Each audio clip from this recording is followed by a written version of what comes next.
Top 10 horror stories you have not read before. Don't forget like and subscribe to receive all new. 1. Beloved by Toni Morrison, 1987. This great testament to the horrors of slavery opens with a haunting. 124 was spiteful. Full of a baby's venom.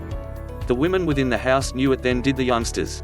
Within the Nobel Prize-winning author's most famous book, The Ghost of a Baby Killed by Her Mother to Save Her from Slavery is a malicious sprite but also a metaphor for the way in which the great evil of slavery haunts its victims after abolition, haunts the history of America and should haunt us all.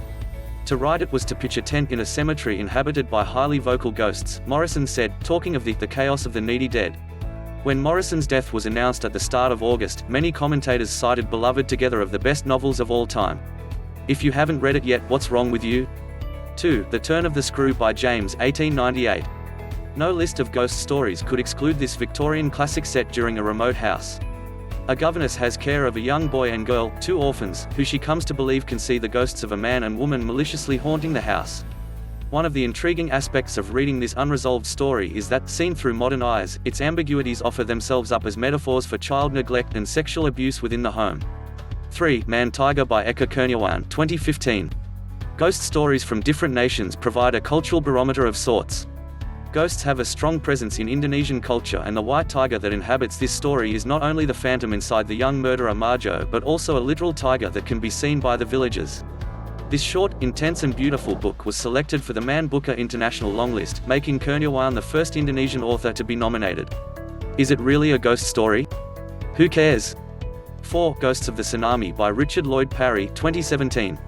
This award-winning non-fiction account of the 2011 tsunami that claimed tens of thousands of lives in Japan isn't strictly a ghost story either, but it's a stunning account of how the living are haunted by the need to reclaim their dead.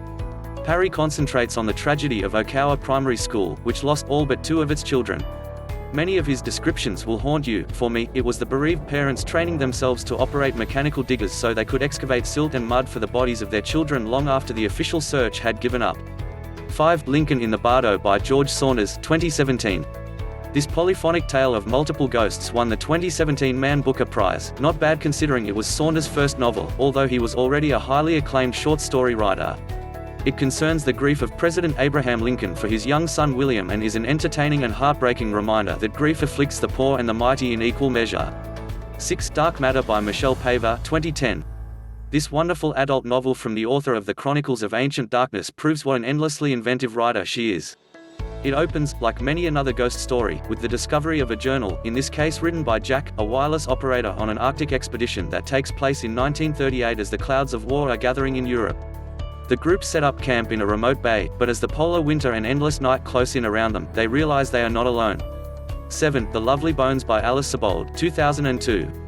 This story from the afterlife, narrated by the ghost of a 14-year-old murder victim, was an instant bestseller when it was published, and was made into a mawkish but still affecting film by Peter Jackson starring Saoirse Ronan.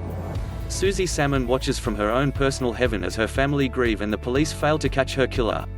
In lesser hands it could have been sentimental, but such is Sebold's skill and observation that you go with the flow and are desperate for young Susie to find peace and justice for her family. 8. The Little Stranger by Sarah Waters, 2009. A doctor is called to Hundreds Hall, the dilapidated mansion belonging to the Ayres family.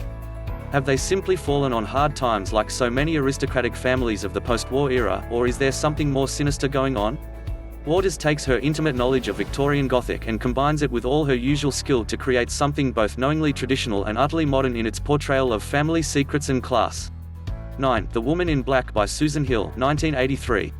One of the most famous modern ghost stories thanks to its hugely successful stage and film adaptations, Susan Hill's novel has lost none of its shocking Gothic power. Set in the sinister Eel Marsh house, cut off from the world entirely when the waters rise over its causeway, a solicitor called Arthur Kipps tries to unravel the affairs and deadly history of the house and its owner, the deceased Mrs. Drablow. But the Woman in Black will haunt him forever. 10. Poe Tell World by Ali Smith, 2001. 5 narrators haunt this joyous and inventive book, beginning with the ghost of a young woman working as a chambermaid who dies after climbing into a dumbwaiter on the 4th floor just to prove she could fit. The cord snaps and down she goes, and her descent is an apt beginning for a novel that rushes headlong through an investigation of grief with a glorious shout of woohoo, its opening phrase.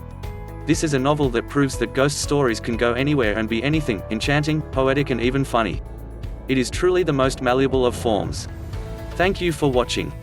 Don't forget like and subscribe to receive all new